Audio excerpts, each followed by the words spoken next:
Pay, and with me is Chen Tianjiao. Today we will be presenting on fintech and competition regulations. Before starting our presentation, I want to ask everyone a question. Popped into your local supermarket lately? You may have noticed that customers are being asked to keep their cash in their wallets in favor of contactless payment options for hygienic reasons.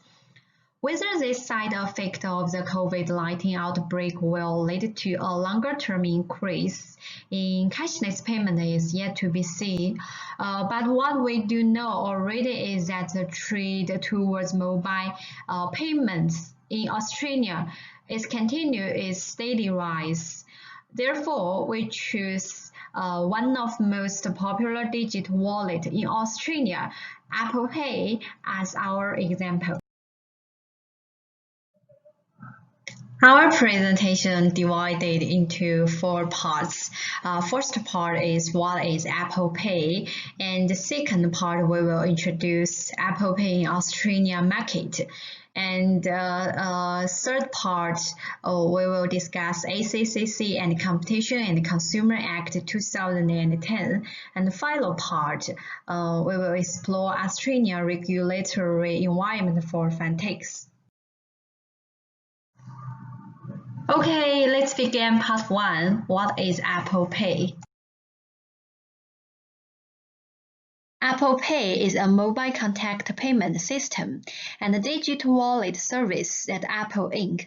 introduced in 2014. The service allows users to pay for products and services using near-field communication, also called NFC, at a point of sale, whether in person via iOS apps or remotely over the internet.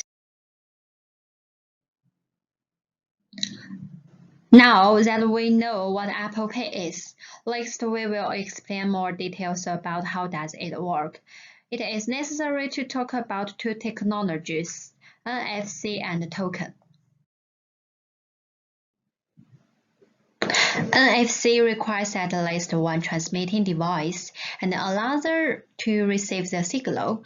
A range of devices can use NFC standard and will be considered either passive or active. In fact, it's not all new technology. It's been in mobile phones tables for quite some time. Samsung Pay and Google Pay also use this technology, but Apple Pay is based on use of this technology. NFC replaces a magnetic stripe of the original credit card. Touch ID are used for authorization verification instead of the signature in the credit card payment. To put it simply, the iPhone replaces a plastic credit card and eliminates the need for signatures.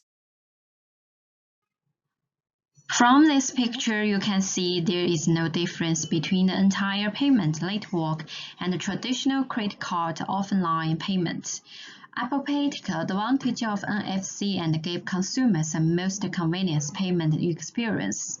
Apple Pay did not radically destroy the original payment systems, but fully respect the existing payment system. Token, which can solve security problem.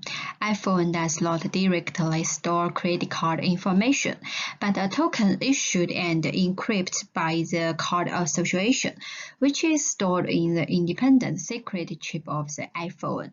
It can be used to replace the information on the magnetic stripe, which can be understood as the equivalent of the token and the magnetic stripe on the credit card.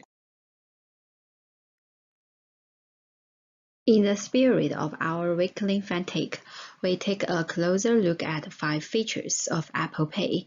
Firstly, cashless made effortless. Simply put, there is no cash needed. Secondly, pay within apps. Users use Apple Pay app on whichever device they choose to pay for or at any purchase. Thirdly, security is key. Apple Pay is safe. And the fourth one is in your wallet. Apple Pay works with major credit and debit cards from national banks. Finally, pay on the web. Apple Pay works with Safari, so any purchase made online through that browser can be made by Apple Pay without having to create accounts, fill in personal information or enter credit and card details. Although Apple Pay has brought convenience to users, it encountered resistance from several major banks when it was listed in Australia. So we start part 2.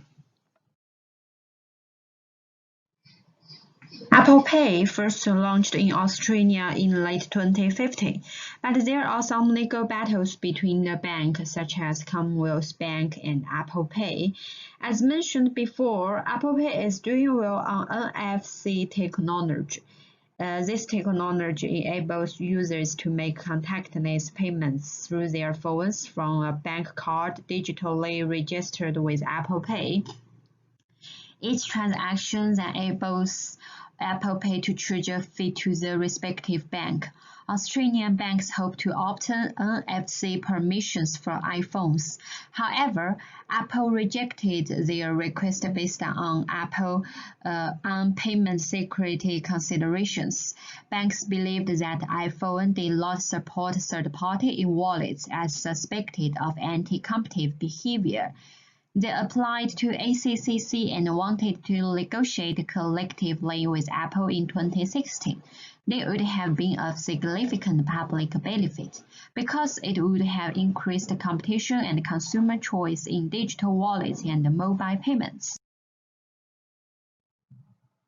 However, ACCC rejected a request by 4 of the country's largest banks to negotiate with Apple over mobile payments.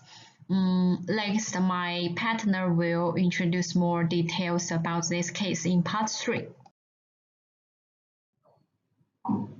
In 2020, as the Big Four banks complete their rollout of Apple Pay in Australia, the Apple service is driving an increase in contactless payments.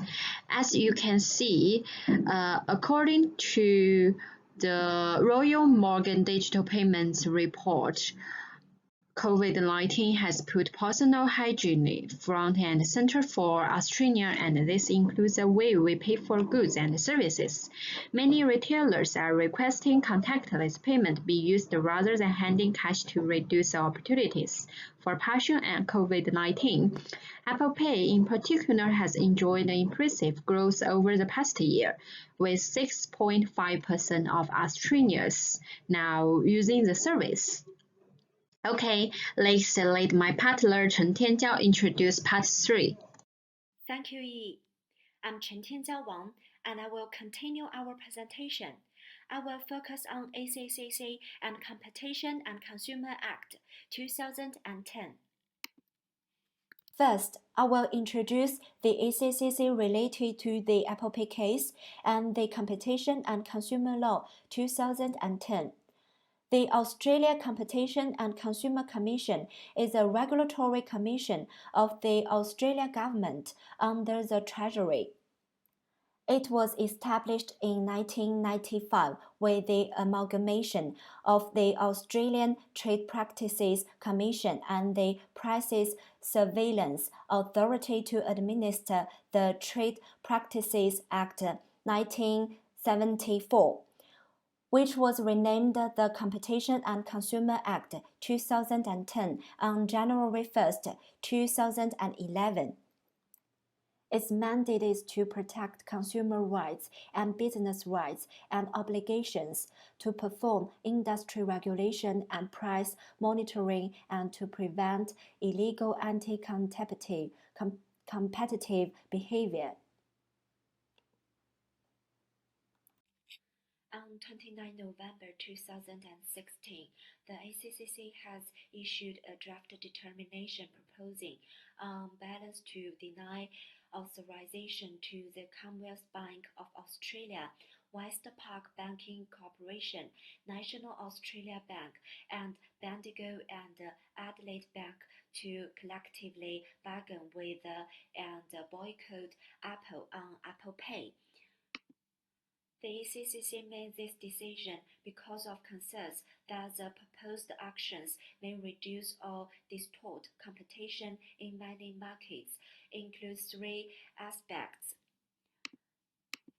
The conduct would reduce the competitive tension between the banks individually negotiating with Apple, which could reduce competition between the banks in the supply of mobile payment services for iPhones. In addition, there may also be detriments to competition in digital wallets arising from the proposed conduct. Authorization would allow the banks to agree not to sign up to Apple Pay for 3 years. This is a significant period of uncertainty and would result in decreased choice for consumers whose banks engaged in this conduct. And ACCC considers that the conduct could also distort competition between mobile operating systems. Authorization provides statutory protection from court action for conduct that might otherwise raise concerns that the competition provisions of the Competition and Consumer Act 2010. Broadly, the ACCC may grant an authorization when it's satisfied that the public benefit resulting from the conduct outweighs any public detriment. Next, I will introduce Australia's regulatory environment for fintechs. Before starting the discussion, I would like to mention the blueprint for a modernized financial regulatory structure proposed by the U.S. Treasury Department in 2010 and 2008. In this report examining U.S. financial regulatory issues, it's mentioned that the goal of the future reform of the U.S. financial regulatory model is that the optimal objective-based regulatory structure somewhat resemble the model adopted in Australia and the Netherlands. It can be said that Australia's financial supervision model is a valuable subject worthy of further discussion. In addition to the Australian Competition and Consumer Commission mentioned by E in the Apple Pay case, which is responsible for overseeing unfair competition and consumer protection in the financial market. It's worth mentioning that Australia's Twin Peaks regulatory model, the Twin Peaks model emphasizing regulation by objectives. One financial regulatory agency is responsible for prudential regulation of relevant financial institutions, and a separate and distinct regulation agency is responsible for business conduct and consumer protection issues. Australia's financial regulatory framework consists of 3 agencies, each with specific functional responsibilities. The Australian Prudential Regulation Authority, which has responsibility for prudential supervision. The Australian Securities and Investments Commission, which has responsibility for market integrity and consumer protection across the financial system. The Reserve Bank of Australia, which has responsibility for monetary policy, overall financial system stability and regulation of the payment system. Australia established the Australian Financial Supervisory Authority in 1998. Its reforms are more driven by the need for regulatory reforms induced by the development of the financial industry, and they have spontaneously rearranged the financial regulatory reformwork in a gentle way. Two independent industries were established to be responsible for major financial supervision activities. These two independent regulatory agencies are the aforementioned APRA, the Australia Prudential Regulation Authority, and ASIC, the Australia Securities and Investments Commission. According to the recommendations of the Willis Commission's inquiry report, the Australia government established an independent prudential regulatory agency, the Australia Prudential Regulation Authority, on July 1, 1998, and began the practice of the Twin Peaks model. The Australia Prudential Regulation Authority is an integrated prudential regulator responsible for deposit-taking institutions such as banks, building societies, and credit unions, as well as friendly societies, life and general insurance, and superannuation. APRA is charged with developing prudential policies that balance financial safety and efficiency, competition, contestability, and competitive neutrality. The Australia Securities and Investments Commission is an independent commission of the Australia government tasked as the national corporate regulator. ASIC's role is to regulate company and financial services and enforce laws to protect Australia consumers, investors, and creditors. ASIC was established on July 1, 1998, following recommendations from the Willis inquiry. ASIC's authority and scope are determined by the Australia Securities and Investment Commission Act 2001. This is the end of our presentation. Thank you for listening.